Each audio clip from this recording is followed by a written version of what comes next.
உன் மகளுக்கு அப்புறம்தாம்மா அந்த பொண்ணு கல்யாணம் ஆச்சு. அவளாம் குழந்தை பெத்துட்டா. என்னாச்சு உன் மகளுக்கு? ஏதாவது ஹாஸ்பிட்டல் பாருங்க அப்படின்னு உங்கள் அம்மாகிட்ட சில பேர் பேசுவாங்க.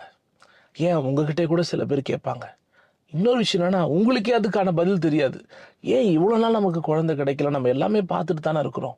ஒருவேளை அப்படி வலியும் வேதனையும் உங்களுக்குள்ள இருந்துச்சுன்னா, ஆண்டவர் உங்கள் கர்ப்பத்தை திறக்க போகிறார்.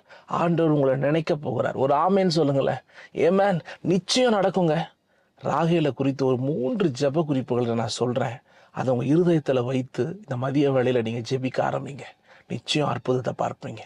ஆதியாகமம் புஸ்தகம் 30ஆம் அதிகாரத்தில் 22லேருந்து 24 வசனங்களை பார்த்தீங்கன்னா, முதல் ஒரு காரியம் நான் உங்களுக்கு சொல்கிறேன் பாருங்க. தேவன் உங்களை நினைக்கணும். மனுஷன் நினைக்கல, ஆனால் தேவன் ராகேலை நினைத்தார். மனுஷன் விட்டுறலாம், சரியான நேரத்தில் தேவன் நினைப்பார். அதை ஜெபமாக மாற்றுங்க. ரெண்டாவது, உங்கள் ஜெபமும் கண்ணீரும் வீண் போகவே ஆண்டவர் விட மாட்டார். கண்டிப்பாக அதற்கான பலனை ராகேலுக்கு கொடுத்தாரு, உங்களுக்கும் கொடுப்பார்.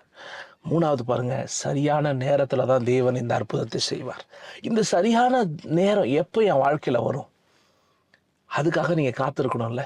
அதுக்காக தான் நான் 3 ஜெப குறிப்புகளை எப்படி நீங்கள் ஜெபிக்கணும்னு நான் சொல்கிறேன் பாருங்கள்.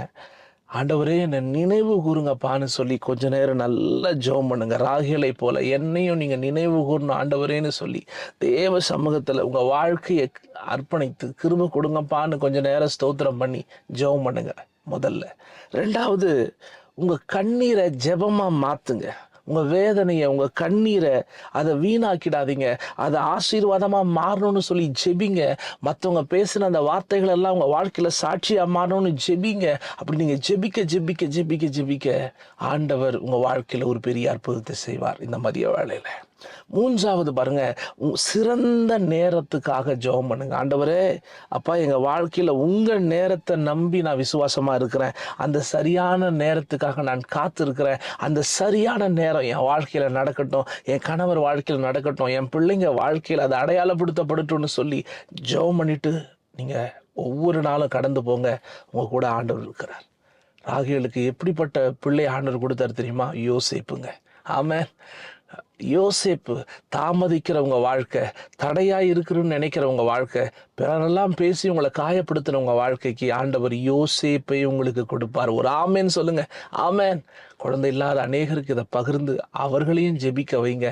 அவங்களுக்காக இதை மையப்படுத்தி நீங்களும் ஜெபம் பண்ணுங்க. தேவன் உங்களை ஆசீர்வதிப்பார். காட் பிளஸ் யூங்க. கர்த்தர் உங்க கூட இருக்கார். ஏமேன்.